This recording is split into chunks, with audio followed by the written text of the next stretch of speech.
வேத வசனங்களை ஆராய்ந்து பாருங்கள், அவற்றினாலே உங்களுக்கு நித்திய ஜீவன் உண்டு என்று ஆண்டவராய் இயேசு கிறிஸ்து சொல்லியிருக்கிறார்.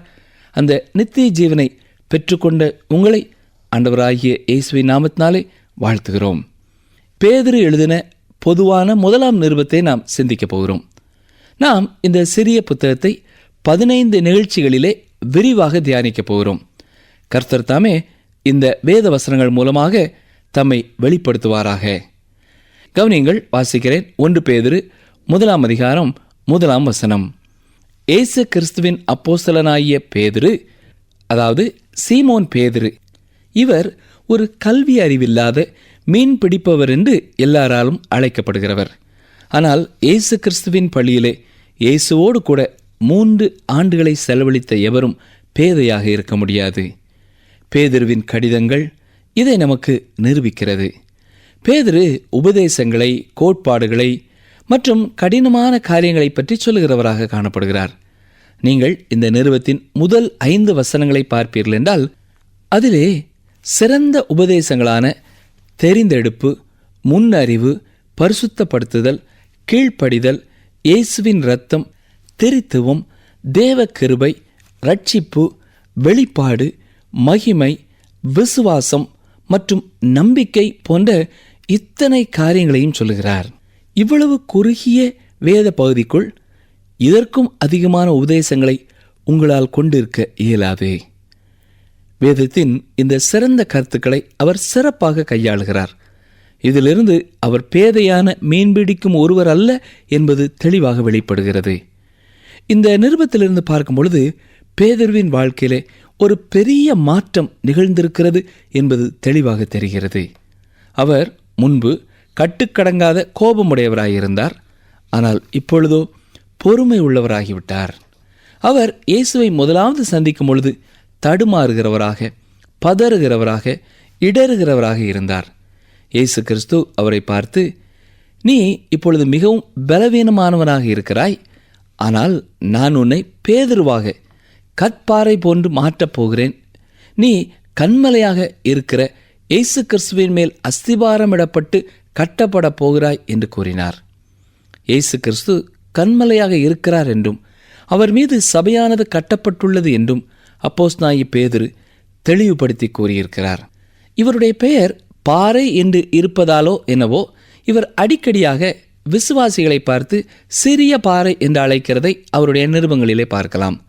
உதாரணமாய் ஒரு பகுதியை சொல்கிறேன், கவனியுங்கள். 1 பேதுரு 2 அதிகாரம் 5 வசனத்தை பாருங்கள்.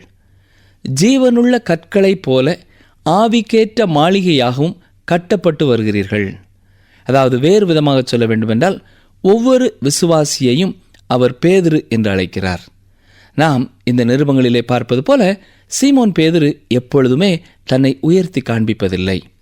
இந்த நிருபத்தின் துவக்கத்தில் பார்க்கிறது போல அவர் தன்னை எல்லாரைப் போலவே அப்போஸ்தலர்களிலே ஒருவர் என்றுதான் அழைத்துக் கொள்கிறார். இவருடைய பெயர் அப்போஸ்தலர்களுடைய பெயரிலே எப்பொழுதும் முதலிடத்திலே வந்தாலும் பெந்தேகோஸ்தே நாளிலே முதலாவது பிரசங்கத்தை செய்யும்படி தேவன் இவரை தெரிந்தெடுத்த பொழுதும் இவர் தன்னை மற்றவர்களிலேயும் மேலானவராக ஒருபொழுதும் நினைக்கவில்லை. அப்போஸ்தலனாகிய பவுல் தன்னுடைய நிருபங்களை எழுதிய பிறகு பேதுரு தன்னுடைய நிருபங்களை எழுதினார். கிறிஸ்துவுக்கு பின் 64 67க்குள் இவர் இந்த நிருபங்களை எழுதியிருக்க வேண்டும் என்று கணக்கிடப்படுகிறது. நீரோ மன்னன் ஆட்சிக்கு வந்த பிறகு கிறிஸ்தவர்கள் கொடுமைப்படுத்தப்பட்ட பொழுது இவற்றை எழுதியிருக்கிறார். பாரம்பரியத்தின்படி பேதுருவும் இரத்த சாட்சியாக மரித்தார் என்று சொல்லப்படுகிறது. 1 பேதுரு 5 அதிகாரம் 13 வசனத்தை பாருங்கள். உங்களுடனே கூட தெரிந்து கொள்ளப்பட்டிருக்கிற பாபிலோனில் உள்ள சபையும் என் குமாரனாகிய மார்க்கும் உங்களுக்கு வாழ்த்துதல் சொல்கிறார்கள். இந்த வசனத்தை கொண்டு சிலர் இவ்வாறு சொல்கிறார்கள். இங்கே பாபிலோனில் உள்ள சபை என்று பேதுரு சொல்வது ரோமாபுரி நகரை அர்த்தப்படுத்தி குறிப்பால் கூறியிருக்கிறார் என்று சொல்கிறார்கள். இருந்த போதிலும் பேதுரு குறிப்பால் சொல்ல வேண்டிய ஒரு அவசியம் எதுவும் இல்லை. பேதுரு ஒரு அப்போஸ்தலர். பேதுரு தெளிவாக நடைமுறையாக அப்படியே எழுதியிருக்கிறார்.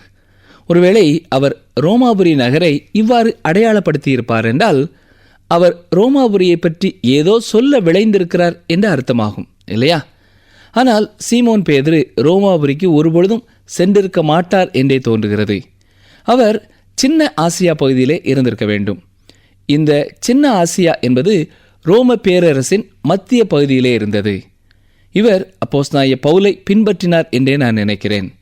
அப்போஸ்தலனாகிய பேதுரு ஒருவேளை ரோமாபுரியிலே சுவிசேஷத்தை பிரசங்கித்திருப்பாரானால் அப்போஸ்தலனாகிய பவுல் அங்கே போக வேண்டிய அவசியம் வந்திருக்காதே. ஏனென்றால் சுவிசேஷம் முன்பு பிரசங்கிக்கப்படாத இடங்களுக்குத்தான் சென்றதாக அப்போஸ்தலனாகிய பவுல் தெளிவுபட கூறியிருக்கிறார்.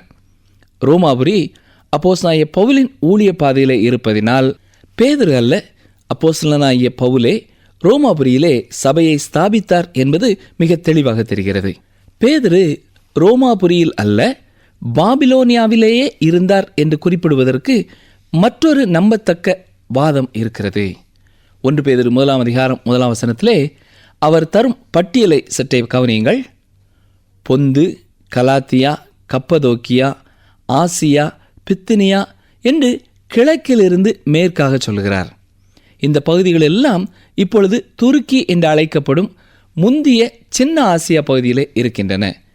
இதிலிருந்து இதன் எழுத்தாளரான பேதுரு இதை எழுதும் பொழுது கிழக்கில் இருந்தார் என்பதை அறிய முடிகிறது. பொதுவாக நீங்கள் எங்கே இருக்கிறீர்களோ அங்கே இருந்துதான் இடத்தை குறிப்பிட ஆரம்பித்து அடுத்து உள்ள இடங்களை சொல்வீர்கள் இல்லையா?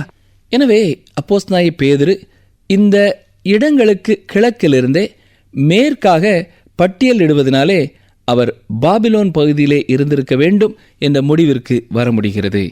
பாபிலோனிய சிறையிருப்பிற்கு பின்னதாக மிகவும் குறைந்த மக்களே அவர்களுடைய தாயகத்திற்கு திரும்பி வந்தார்கள். 60,000த்திற்கும் குறைவான மக்களே இஸ்ரவேல் தேசத்திற்கு திரும்பி வந்திருக்க வேண்டும். பாபிலோனில் யூதர்களுக்கு தனிப்பட்ட பெரிய காலணிகள் அதற்கு பின்பும் காணப்பட்டிருக்கிறது. ரோமாபுரியிலே கிலவுதிராயனால் மிகவும் துன்பம் விளைவிக்கப்பட்டபடியினால் அநேக யூதர்கள் பாபிலோனுக்கு ஓடிப்போனார்கள்.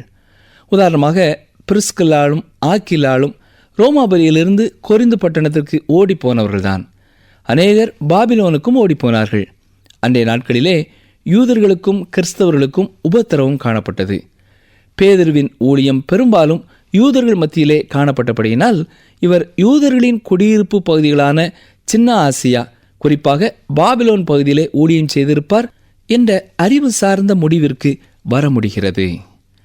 ஐபிராத்து நதிக்கரையிலே அமைந்திருந்த அந்த பாபிலோன் மகாநகரிலே சிறையிருப்பிற்கு பின்பும் கூட அநேகர் இருந்து விட்டார்கள். பாப்பியாஸ் என்பவர் பேதுருவின் மரணம் ரோமாபுரியிலே நடைபெற்றுவிட்டது என்று குறிப்பிட்டு எழுதியதை தவிர வேறு எந்த வரலாற்று சான்றுகளும் இதற்கு அடிப்படையாக கிடைக்கவில்லை. அப்போஸ்தலனாகிய பேதுரு தேசங்களிலே சிதறியிருந்த யூத மக்கள் மத்தியிலே அப்போஸ்தலராக அனுப்பப்பட்டிருந்தார் என்பதிலே எந்த ஒரு சந்தேகமும் இல்லை. அப்போஸ்தலனாகிய பேதுரு கிழக்காகவும் அப்போஸ்தலனாகிய பவுல் மேற்காகவும் பயணப்பட்டு போனார்கள் என்று விசுவாசிக்கலாம். பேதுரு எழுதின நிருபங்களின் முக்கியமான மைய கருத்து சோதனையான வேதனையிலே கிறிஸ்தவ நம்பிக்கை என்பதாகும். அப்போஸ்தலனாகிய பேதுரு சிறந்த உபதேசங்களை தந்திருந்த போதும் பெரிய கருத்துக்களை கூறியிருந்த போதும் அவர் இவற்றை குளிர்ந்த முறையிலே எழுதவில்லை. அப்போஸ்தலனாகிய பவுல் விசுவாசத்தின் அப்போஸ்தலன் என்றும் யோவான் அன்பின் அப்போஸ்தலன் என்றும் அழைக்கப்படும் வேளையிலே அப்போஸ்தலனாகிய பேதுரு நம்பிக்கையின் அப்போஸ்தலன் என்று அழைக்கப்படுகிறார். இந்த நிருபம் நம்பிக்கையை குறித்து மிகவும் வலியுறுத்தி கூறுகிறது. அதே வேளையிலே இந்த நிருபத்தின் மைய கருத்தை வெளிப்படுத்தும் வார்த்தை எது என்றால் பாடுபடுதல் என்பதாகும். அப்போஸ்தலனாகிய பேதுரு தேவனுடைய கிருபையை குறித்தும் வலியுறுத்தி கூறியிருக்கிறார். ஆகவே இதுவே அவருடைய நிருபத்தின் மைய கருத்து என்று சிலர் கூறுகிறார்கள். இருந்த போதிலும் பாடுபடுதல் அல்லது இதற்கு இணையான இந்த அர்த்தமுடைய வார்த்தை 16 முறை இந்த நிருபத்திலே வருகிறது. நம்பிக்கை என்பது எப்பொழுதும் பாடுபடுதலோடு இணைந்ததாகும். ஆகவே சோதனையான காலத்தில் கிறிஸ்தவ நம்பிக்கை என்பதே இந்த நிருபத்தின் மைய கருத்து என்று சொல்வதுதான் சிறந்தது. அப்போஸ்தலனாகிய பேதுரு இயேசு கிறிஸ்துவின் பாடுகளை குறித்து அதிகம் சொல்லியிருக்கிறார். எபிரேயர் நிருபத்திலும் யாக்கோபு நிருபத்திலும் இயேசு கிறிஸ்துவின் பாடுகளை குறித்து அந்நிருபத்தை எழுதியவர்கள் கூறியிருக்கிறார்கள். தீர்க்கதரிசிகளும் இதை குறித்து குறிப்பிட்டு எழுதியிருக்கிறார்கள். இருந்த போதிலும் பேதுரு இந்த கருத்தை சற்று வித்தியாசமான முறையிலே கையாண்டிருக்கிறார். பேதுரு தன்னுடைய அனுபவத்திலிருந்து காரியங்களை இந்த நிருபத்திலே எழுதியிருக்கிறார். டாக்டர் ராபர்ட் லைட்டன் என்பவர் தன்னுடைய புஸ்தகத்திலே கூறும் கருத்து சீமோன் பேதுருவுக்கு மிகச் சரியாக பொருந்துகிறதா இருக்கிறது. நன்றாக கவனியுங்கள். ஒரு சாதாரண அறிக்கை போன்று ஆவிக்குரிய காரியங்களை சொல்லுவது, பேசுவது குளிர்ந்த உயிரற்றதொன்றாக இருக்கும். ஆனால் மனிதர்கள் அதை தனக்கு சொந்தமானதாக பேசும்பொழுது அதிலே விருப்பத்தோடும் பங்குடையவர்களாகவும் தங்களுடைய இனிமையான அனுபவங்கள் சிலவற்றோடும் அதை பிரசங்கித்தார்கள் என்றால் அது உறுதியான நம்பிக்கையினாலும் ஆர்வம் மிக்க அன்பினாலும் உயிருள்ளதாக காணப்படும். அவர்களால் அதை குறிப்பிட்டு சொல்ல இயலாது.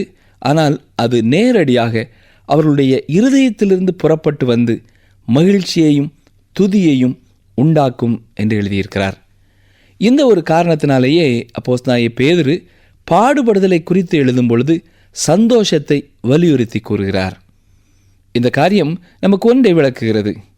இளம் ஊழியர்களுக்கு இது மிகவும் பிரயோஜனமானதாக காணப்படுகிறது. ஒரு தேவ ஊழியரும் அவருடைய மனைவியும் ஒரு இளம் பிரசங்கியாரின் பிரசங்கத்தை கேட்கப் போனார்கள். அந்த மனிதர் மீது இவர்களுக்கு அளவில்லாத பற்று இருந்தபடியால் அவ்வாறு சென்றிருந்தார்கள். அவர் பிரசங்கத்தை கேட்டு திரும்பும் பொழுது ஊழியரின் மனைவி ஊழியரிடத்திலே, அந்த இளம் பிரசங்கியார் நன்றாக பிரசங்கித்தார் அல்லவா, அவர் ஒரு சிறந்த பிரசங்கியார் தான் இல்லையா என்று கேட்டார்கள். இன்னும் அநேக வார்த்தைகளினாலே அந்த இளம் ஊழியரை பற்றி புகழ்ந்து பேசினார்கள். ஆனால் தேவ மனிதர் அந்த இளம் ஊழியரை பற்றி ஒன்றும் சொல்லாமல் பாடுகளுக்கு பின்பு அவர் சிறந்த ஊழியராக இருப்பார் என்று மட்டும் கூறினார். நாட்கள் நகர்ந்தன. அந்த இளம் பிரசங்கியாரும் தன்னுடைய அனுபவத்திலே இயேசு கிறிஸ்துவுக்காக நிற்பது என்றால் எவ்வளவு விலைக்கரையும் செலுத்த வேண்டியதுள்ளது என்பதை புரிந்து கொண்டார். அவருக்கு அநேக உபத்திரவங்கள் வந்தது. அவருடைய சபையிலே அநேக பிரச்சனைகளை சந்தித்தார். அவருடைய சிறிய குழந்தைகளில் ஒன்றும் மரித்து போயிருந்தது.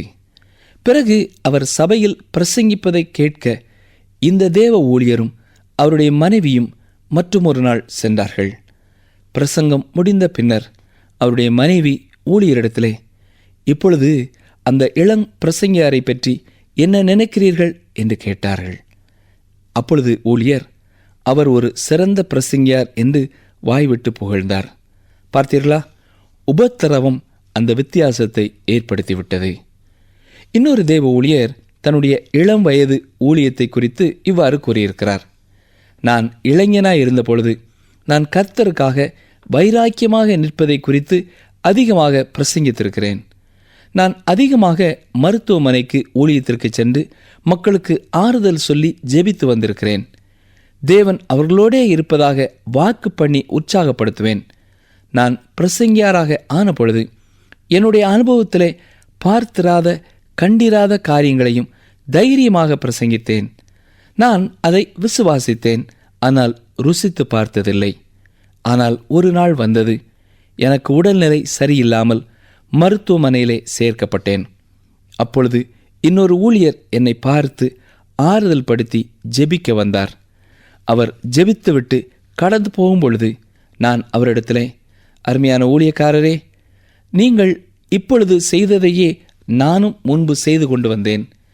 நானும் மருத்துவமனை ஊழியத்திற்கு வந்து அவர்களுக்காக ஜெபிப்பேன். ஆனால் இப்பொழுது நான் நோயாளியாக இருக்கிறேன். நீங்கள் புறப்பட்டு செல்ல போகிறீர்கள். நான் பாடமாக பயின்றதை இப்பொழுது செய்து பார்க்கிறேன். நான் மற்றவர்களுக்கு சொல்லிக் கொண்டு வந்தது உண்மை என்று இப்பொழுது உணர்ந்திருக்கிறேன் என்று கூறினார். ஆம் அருமையானவர்களே, அவர் உணர்ந்து கொண்டார். இப்பொழுது அவர் அதை அனுபவமாக கற்றுக்கொண்டார். வேதம் என்ன சொல்லுகிறதோ அதை தன்னுடைய வாழ்க்கையின் அனுபவத்திலே அவர் தெரிந்து கொண்டார். பின்னர் அவர் சுகமான பின் அவருடைய போதனை உலக பிரசித்தி பெற்றதாக மாறிவிட்டது. ஏனென்றால் உபத்திரவம் அவரை மாற்றியிருந்தது. அவர் அனுபவ அறிவோடு தன் வாழ்வின் காரியங்களிலிருந்து தேவனுடைய வசனத்தை விளக்கி காட்டின பொழுது அது அநேகரை தொட்டது. ஆம் பிரியமானவர்களே, பிரசங்கிக்கிறவர்கள் தங்களுடைய அனுபவத்திலிருந்து பேச வேண்டும்.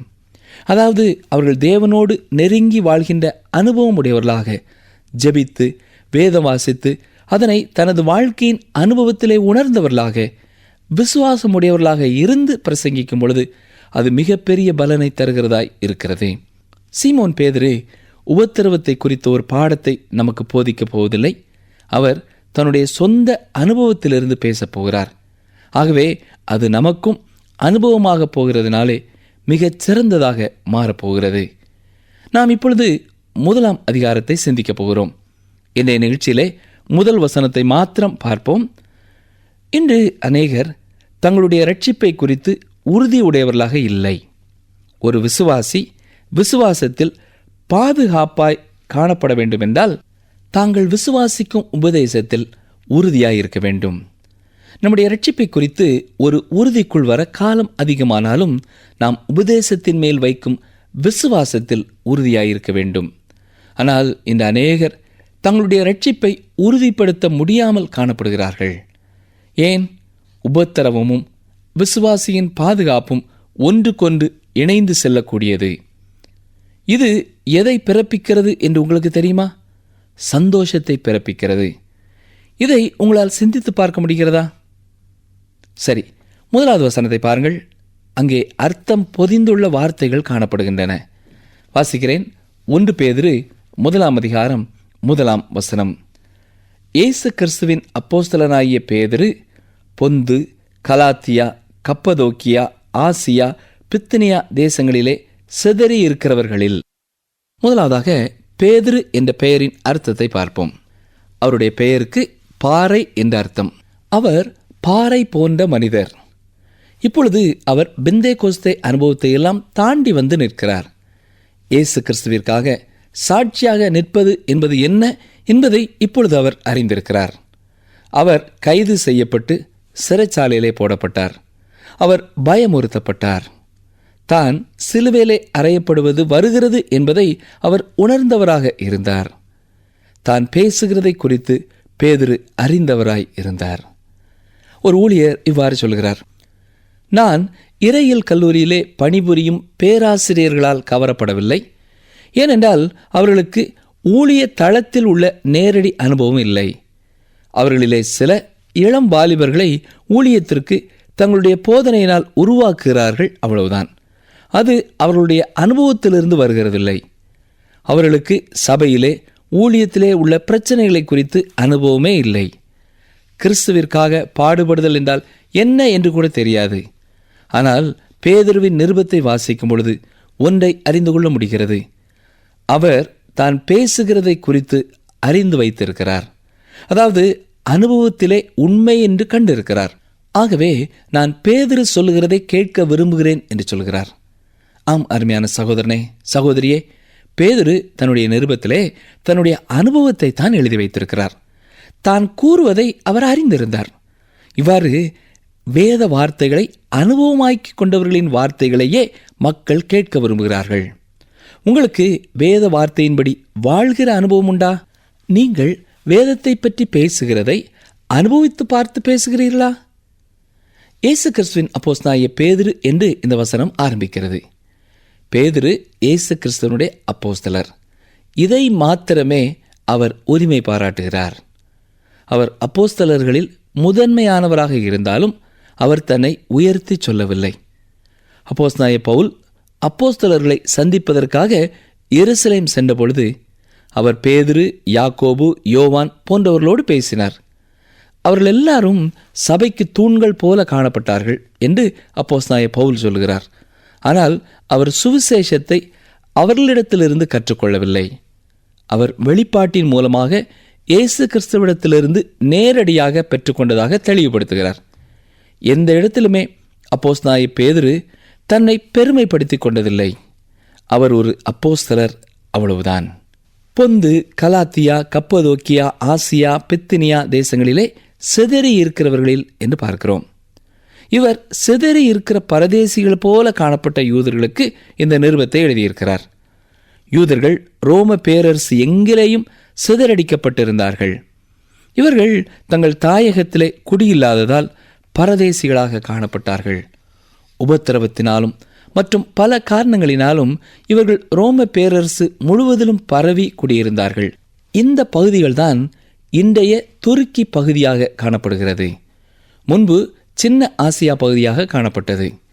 அப்போஸ்தலனாகிய பவுல் தன்னுடைய 2வது ஊழிய பயணத்தின் பொழுது பித்தினியாவிற்கு போக பிரயாசப்பட்டார் என்பதையும் ஆனால் ஆவியானவர் அவரை போக அனுமதிக்கவில்லை என்பதையும் நீங்கள் வேதத்திலே அறிந்திருக்கலாம்.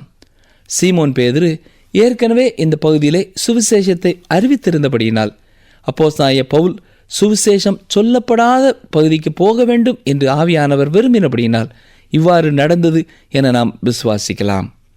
அப்போஸ்தலனாகிய பவுல் புறஜாதியாருக்கு அப்போஸ்தலராகவும் சீமோன் பேதுரு இஸ்ரவேல் மக்களுக்கு அப்போஸ்தலராகவும் காணப்பட்டார்கள். அப்போஸ்தலனாகிய பவுல் நியாயப்பிரமாணத்தை நன்கு கற்றவர். ஆனால் அவர் வேத அறிவற்ற புறஜாதிகள் மத்தியிலே அப்போஸ்தலனாக இருக்கும்படி தேவன் அனுப்பி வைத்தார். சீமோன் பேதுரு பவுலை போன்ற சிறந்த ஞானமில்லாதவர். ஆனால் இவரை வேதத்தில் தேறிய யூதர்களுக்கு அப்போஸ்தலராக இருக்கும்படி தேவன் ஏற்படுத்தினார். ஞானிகளை வெட்கப்படுத்தும்படி தேவன் உலகத்தில் பைத்தியமானவைகளை தெரிந்து கொண்டார் என்று சொல்லப்படுவது இதுதானா? அருமையானவர்களே, இவை எல்லாமே தேவனுடைய திட்டம், தேவனுடைய விருப்பம். அதை பேதுருவும் பவுலும் அப்படியே ஏற்றுக்கொண்டார்கள். உங்கள் வாழ்க்கையிலே உங்கள் தகுதிக்கு பொருந்தாத காரியம் எதுவும் காணப்படுகிறதா? அது உங்கள் வேலையாகவோ அல்லது உங்கள் வாழ்க்கை துணையாகவோ அல்லது உங்கள் படிப்பாகவோ அல்லது உங்கள் வியாபாரமாகவோ கூட இருக்கலாம். தேவன் இப்பொழுது உங்களுக்கு எதை ஏற்படுத்தி கொடுத்திருக்கிறாரோ அதிலே திருப்தியாக இருங்கள். பேதுருவையும் பவுலையும் போல் தேவனுடைய சித்தத்தை அப்படியே ஏற்றுக்கொள்ளுங்கள். உங்களுடைய வாழ்க்கையிலே உங்களை எங்கே வைக்க வேண்டும், உங்களுக்கு எதை கொடுக்க வேண்டும், உங்களுக்கு துணையாக யாரை கொடுக்க வேண்டும் என்று எல்லாவற்றையும் அவர் அறிந்திருக்கிறார். ஆனால் அவருடைய சித்தத்திற்கு முழுவதும் உங்களை அர்ப்பணிப்பீர்களா?